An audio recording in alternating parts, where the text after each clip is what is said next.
Governor Brown started off 2012 by saying, quote, "I'm going directly to the voters because I don't want to get bogged down in partisan gridlock," unquote. He did, and voters passed the first broad-scale tax increase in memory. In addition, the state's economic recovery and prior budget cuts combined to bring a possible end to a decade of acute state budget challenges. What were the major accomplishments at the state capitol in 2012? What were the important takeaways from the 2012 election?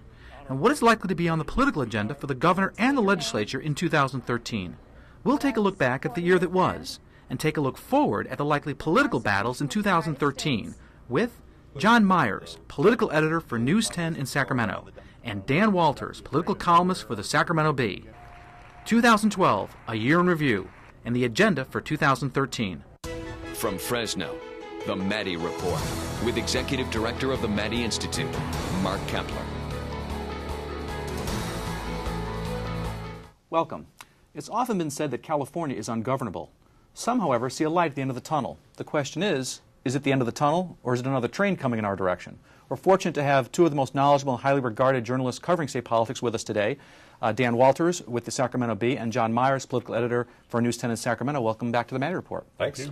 Well, the state budget is always Exhibit A when people talk about dysfunction at the state capitol. Always. But there's good news apparently from the LAO. He's saying it looks like we're only going to be $2 billion in the hole next year. He calls it a dramatic turnaround, quote unquote. So are we out of the woods? Don't you love that when only $2 billion becomes the rosy the thing of it all? I mean, things are better. I mean, I'll let Dan talk too. Compared to 15 or 20 yeah, billion. Yeah, totally. I mean, things are better. You have to give credit where credit is due. There have been some better budget actions than there were in the previous few years. That's not to say they were perfect, but they were better. The economy has done a little bit better. I mean, there have been some things that have gone the right direction, but do you call it out of the hole? I think Mr. Walters will probably say no, but I think there's ways to go. What say you, Mr. Walters? Well, the biggest thing, of course, is the passage of Proposition 30, governor's tax plan, and that gives them $6 or $7 billion a year, and that covers part of the hole. No, I don't think we're out of the hole because I think, for one thing, a lot of the spending cuts, so-called, have been basically, if not temporary legally, they're temporary politically.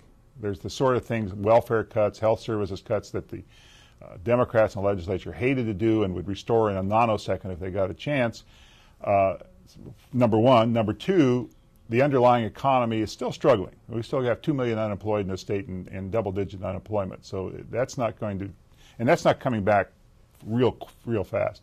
The third thing is that these taxes are temporary, and they're going to expire sometime. Now, they may be renewed or not. But as he leaves office. As Jerry Brown leaves office, the last of those temporary taxes expire. The other part of Proposition 30, by the way, locks into the Constitution $5 billion worth of spending on realignment that will go on even when those taxes expire. So we've locked down the spending side of the ledger even more, and we are financing it with temporary taxes in an uncertain economy. So while the situation may have gotten better right now, over the long term, you still have a structural deficit in California's finances, and it's probably going to go on for a while. I think one thing, just really quickly, that Dan said is important is that the Prop 30 money is a Band-Aid. It's a Band-Aid, and that doesn't mean we've figured out how to fix the patient. We've just found a way to not kill the patient. The bleeding, I guess. Well, you also mentioned realignment. So how's that working? Realignment is where they're moving non-serious, non-violent criminals into county jails as opposed to state prisons. How's that working for the state? How's that working for the county? Well, I mean, yeah. If you look at what I think all the data so far is anecdotal. I think it's going to take a while to fully figure out exactly the transition, because it's not just obviously public safety, as we've said. It's these other programs, the management of them, and it's part of this very long historical discussion between local and state government about who controls what and who pays for what.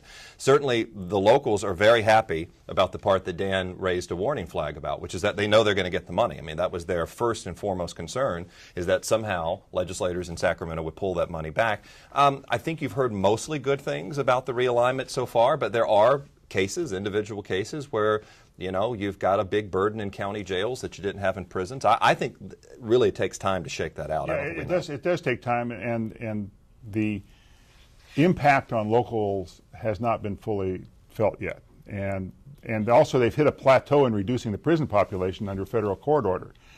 And to get that thing down further, they're going to have to direct more serious, if not violent, criminals into the local jails, many of which are not really capable of holding prisoners for long periods of time. They're really not designed for that.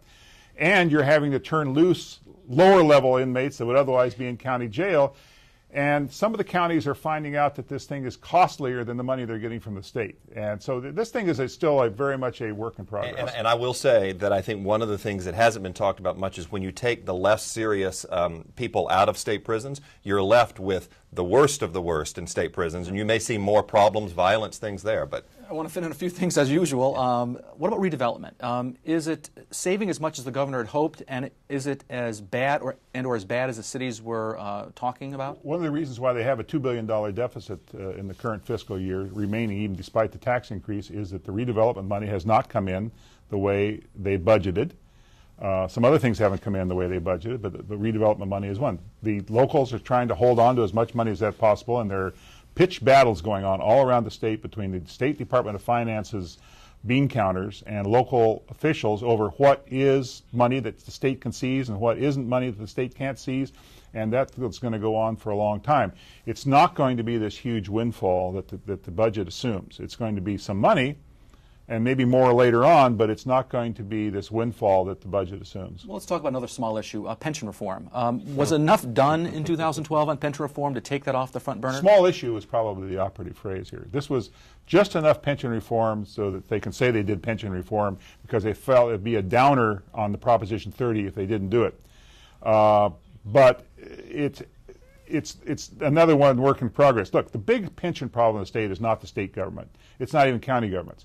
The big problem in the state is city governments because they have their huge percentage of their budgets go to personnel, and they're high-cost personnel, police and firemen, with high pensions. And they're the ones. That's why Stockton's in bankruptcy. That's why San Bernardino's in bankruptcy, and why several other cities are flirting with insolvency, because these things are really biting them to pay for the benefits that were increased, number one, and to pay for the losses in the pension investment funds, number two. Okay, one sentence. What was the biggest legislative accomplishment in 2012, assuming the governor's big accomplishment was Prop 30?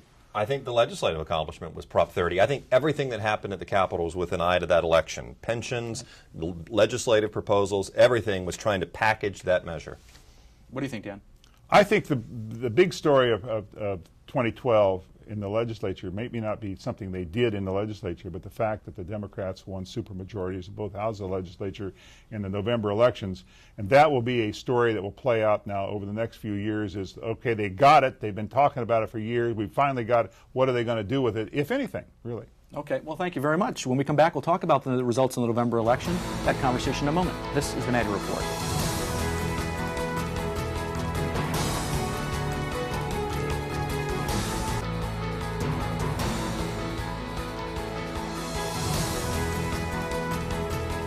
Welcome back. We're talking with John Myers and Dan Walters about the November election.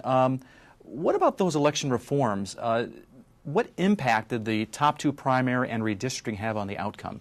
They actually had a lot of impact, I think, this year. They created a lot more competitive districts. That was the redistricting part. And number two, the top two, it's not a perfect thing. Both of those things were supposed to result in a more kind of collegial and moderate sort of legislature, and it's less polarization.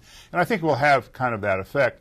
In fact, it's kind of ironic that the Democrats get their two-thirds supermajorities, but there are enough moderate Democrats. The only way they can get that is to win some swing districts with moderate Democrats who are not going to be interested in doing all the things that the liberals want them to do. Well, let me point out two things, I think. One is that those changes meant more money in this campaign, and that's something that people tend to forget. They don't like money in politics, but when you make it more competitive in things that are more upheaval, you're going to spend more on politics. The second is the one that wasn't mentioned. Top two and redistricting are important, but the other one was the term limits. I mean, whether that had an impact on the election versus what's going to happen at the legislature. You can serve 12 years now if you can win re-election. You're going to have, I think, a different kind of legislator when you put all that together. Now, is it enough different? Now, remains to be seen. For our viewers, the previous rule was 6 years in the Assembly, 8 years in the Senate. Now it's 12 years. But you could combine those. You could combine them, but what happened, of course, is you had people playing musical chairs, jumping from one house to the other. Now you can serve 12 years in one house if you can win re-election. And in the few freshman legislators that I've talked to so far coming in, several of them have mentioned that idea that now I can see this person potentially for years to come that I can find a way to work with. And you'll see that in the leadership changes. When the current batch of leaders leave and the newcomers come in, they'll be able to remain in those leadership positions for a long time. You could have a Speaker of the Assembly for a decade now, or a pro tem of the Senate for 8 years or something like that. Yep. Okay, well, what about the influence of outside money, John?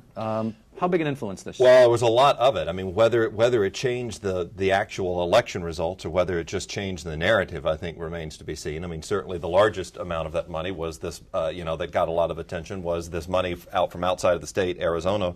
Actually, it wasn't even from Arizona. It was laundered through a couple of different committees. Right, exactly. That was to play in the no on Prop 30, yes on Prop 32 campaign. And that became part of this narrative about where money is. I mean, the reality is you can't get money out of politics. I mean, it's always fascinating that people want to get it out of it. You're not going to get money out of it. The question is, do you know where the money's coming from and what influence, and what do the voters know about that money, and what do they make of it? Well, Dan, what about the minorities and ethnic groups? What about their influence on the election? Was this a watershed election in that respect? I don't think it was, to the extent you saw another surge of Latino voting and another surge of Latino legislators, and some even a Republican or two, as a matter of fact.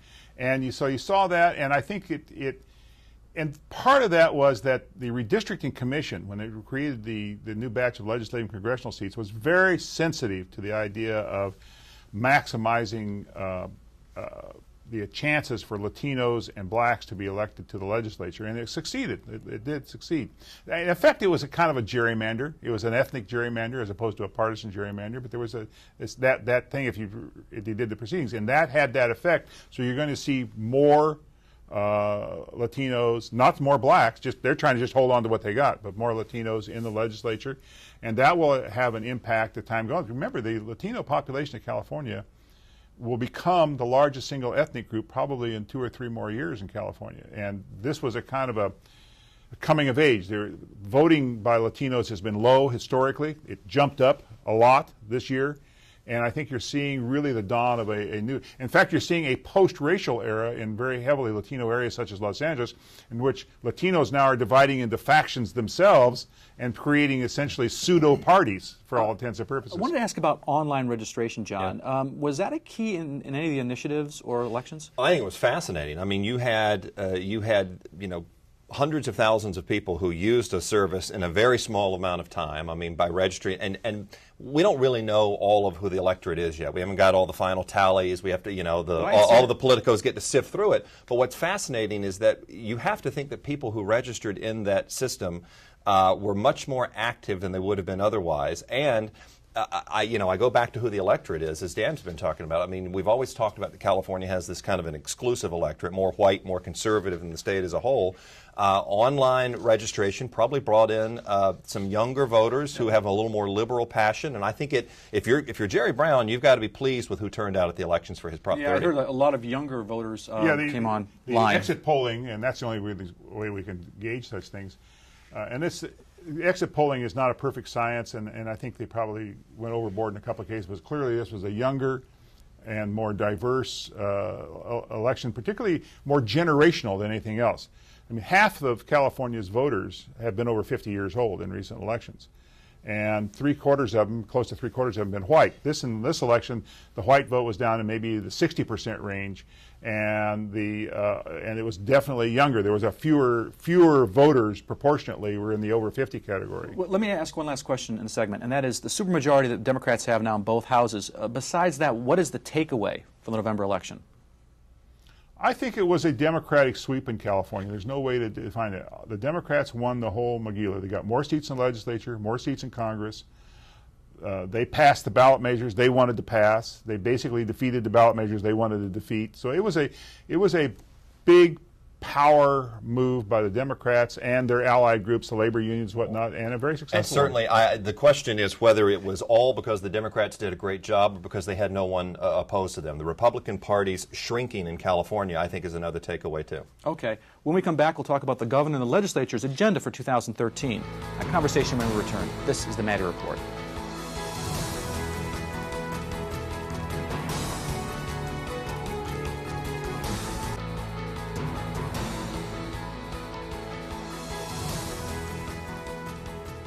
So what is the governor and the legislature's agenda for 2013? We're talking with John Myers, political editor from News 10 in Sacramento, and Dan Walters, political columnist for the Sacramento Bee. So, Dan, what about education? The governor's talking about changing funding for schools, increasing teacher accountability, etc. What's the education agenda for 2013? The big fight on education in 2013 will be over what the governor calls a weighted formula. Now that they have a little more money in the school system to play with, thanks to Proposition 30, he wants to give more of that money to schools that have low-performing students. That's going to be mostly minority students, what we used to call minority students, and relatively less of that money to the wealthier school districts that are doing well. Well, that's not going to sit too well with a lot of folks because it gets away from the whole idea of equalization that's been a mantra here for decades.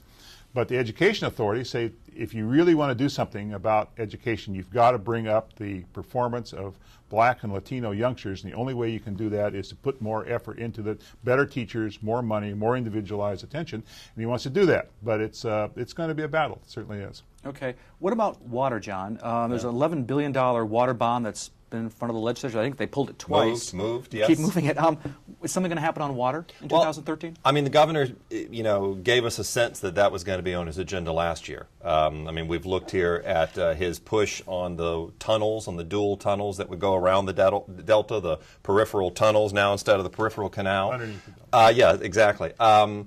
That's not terribly popular with a number of groups. That's a heavy lift, I think, unto itself. The governor and Democrats in the Capitol have talked about downsizing that water bond. Of course, the problem is when you crack open a political deal on something like a water bond, which, everybody had a little something in it, then you have to renegotiate the entire thing. They've got until 2014 if they're going to put that on the ballot, so they've got some time.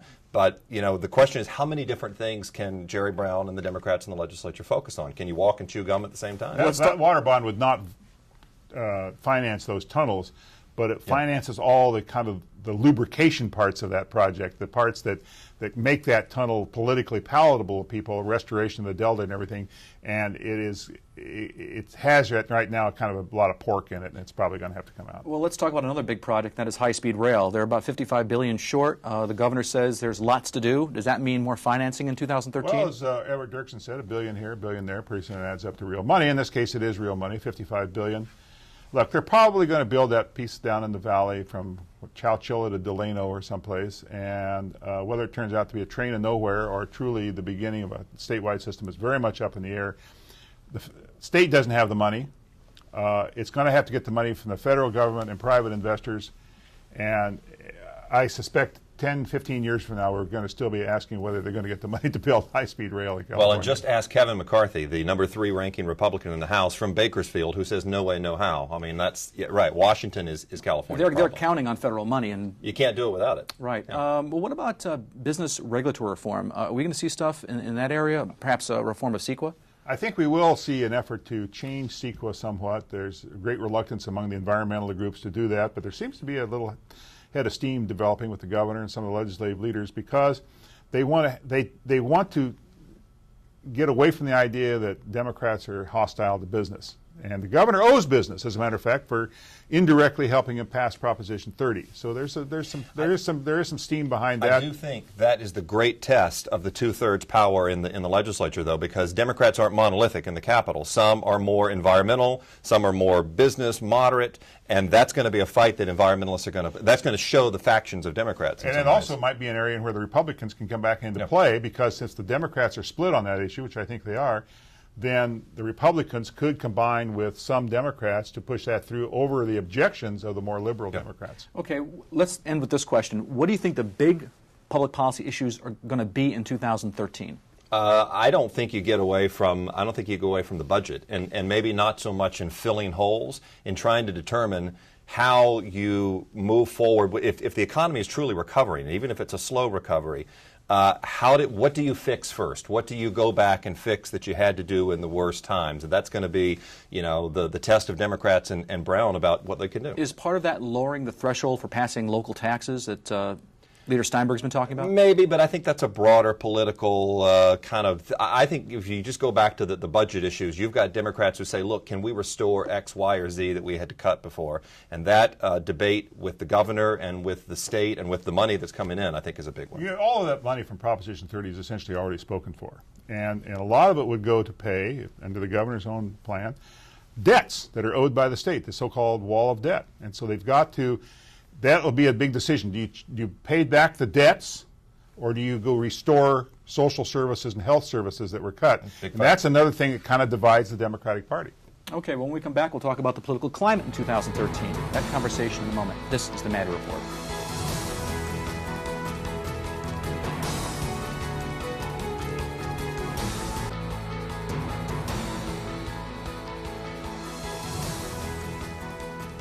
Welcome back. We're talking with Dan Walters and John Myers.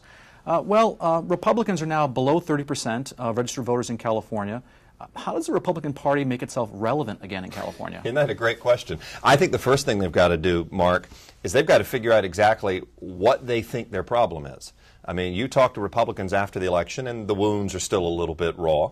Some of them believe it was messaging. Some of them, some of them say we just didn't get our message out. Some of them say we have to moderate our message. That fight, until they figure that out, I don't know how they resolve their problem here, because they don't know who they are. Someone was saying that the Republicans become more relevant if they move to the Central Valley and just locate there. Yeah, the Republicans got a problem, but you have to put that in perspective. They've been in worse shape in the past in California. They were down to 23 seats in the Assembly in the 70s, for example. Democrats at that time had 57% of the voter registration. Democrats only have a little over 40% now.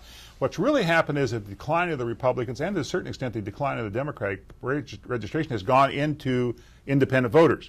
Democrats have been able to get those independent voters and decide close races.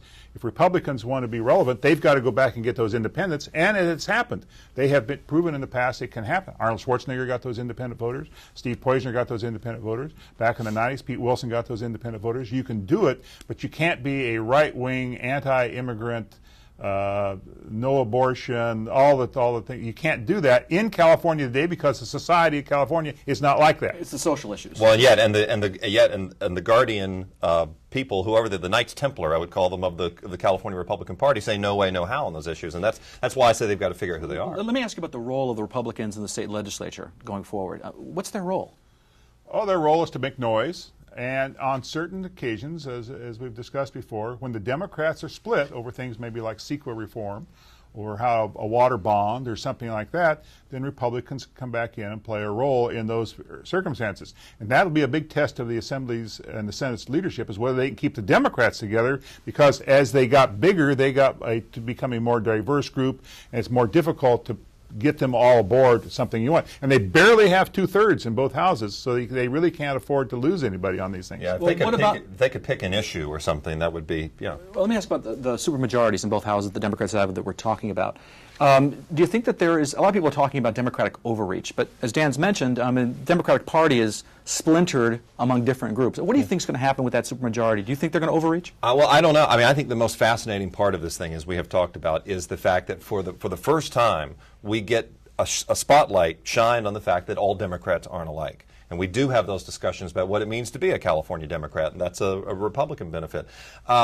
You've got the core of the Democratic Party clamoring for big change. Taxes, Prop 13, the Holy Grail, anything else that you can come up with. Single-payer health care, I heard that one at one point. Prop 13 might be the third rail, not the Holy Grail. Exactly. And so the question is, how do leadership in the legislature tamp that down? Do they tamp that down? What do they pick as their prime issues? And what does Jerry Brown do as all of this? I mean, now Jerry Brown is the most conservative person in the state capitol with power. Sort of. Yeah, and I agree with that. In fact, you have to remember, even though the Republicans have a problem with their right wing, the Democrats have a problem with their left wing. And this left wing, as John says, is clamoring for all sorts of things. They want to do away with Prop 13. They want to do this. They want to do that. And the fact is, there's not the votes to do those things. Right. And there's not the votes and the money to put back all the social programs that have been cut and all the health programs that have been cut. It's just not going to happen. And they have, by passing Proposition 30, by getting 2/3 majorities, they've raised expectations of their left wing, and now they're going to have to kind of dampen them down. That's kind of the question. Are the Democrats damned if they do and damned if they don't? If they overreach, voters aren't going to like that. Yet if they don't take bold action, people are going to say, well, then why do we put you in power? They own it now. And the Republicans have the luxury of not owning it. And if you're a Republican and you can make that point, then all the better for you in 2 years. If you don't like what's going on in Sacramento, Republicans just say, hey, they own it. It's theirs. Blame them. Don't blame us. Well, let's end with this. What do you think? Are we going to have a more cooperative or more combative legislature in 2013? I think you're going to. I don't know how to judge the cooperative combative spectrum issue. I do think you're going to have a different legislature. I do think you're going to have, with the walks of life, with the largest freshman class in modern history in the Assembly, you're going to have a different legislature. I think you're going to have a different dynamic where they relate to each other differently. Does that mean they're going to agree at the end of the day? I don't think it means all of a sudden they're like kumbaya. But if you look at the politics of San Francisco, the politics of Los Angeles, which are basically one-party communities, you see those parties split into factions, and you're going to see that in the legislature. When you have a one-party state, it always divides into factions. Nature abhors a vacuum and fills it with pseudo-parties. Okay, well, thank you very much, John Myers and Dan Walters. If you'd like to learn more about Valley politics and state politics, you can sign up for our award-winning e-newsletter, The Maddy Daily, by logging on to our website at maddyinstitute.org. And now, another perspective. California's legislature is about to enter uncharted territory. For the first time, one party will have a two-thirds majority in both houses of the legislature and control the governorship. Democrats can rule without participation from Republicans. The legislature has gone from gridlock to open road. That's one way to deal with partisanship. But is it the best way? Governing is best done through give and take between those with opposing views, setting a course between two extremes. What happens when there is no need to consider an opposing view? Having all the power concentrated on one side is convenient for getting things done, but risky when there aren't any checks on that power or even any need to pay attention to the other side. Senator Ken Maddy practiced bipartisan governing throughout his career in the legislature. For most of that time, he was in the minority party, although never as lopsided as it is now. He managed to build relationships, get his party's position represented, and support legislation that served the aims of both sides. The Maddy Institute believes in that kind of bipartisan, pragmatic approach to government and promotes education and involvement in public policy. It's difficult to know how one-party rule will work in California. One would hope Democrats would acknowledge the positions of their colleagues across the aisle, and Republicans would continue to express their convictions. In some ways, compromise in the new world will be even more important. In the long run, neither side can afford to appear too extreme. In politics, things have a way of coming around, and everybody has a long memory. The one-sided legislature makes it even more important for the public to pay attention. Voters have become the instrument of checks and balances in California lawmaking. If California is subject to one-party rule, the party best suited to rule is the one that always ought to have the final word: the people. The views expressed in the Maddy Report are those of the individuals participating in the program and do not necessarily reflect those of the Maddy Institute, the California Channel, Casey, or Valley PBS. If you'd like to share your thoughts about the points and opinions shared in the Maddy Report, visit our website at valleypbs.org/Maddy. This is Mark Kepler for the Maddy Report. Thanks for joining us.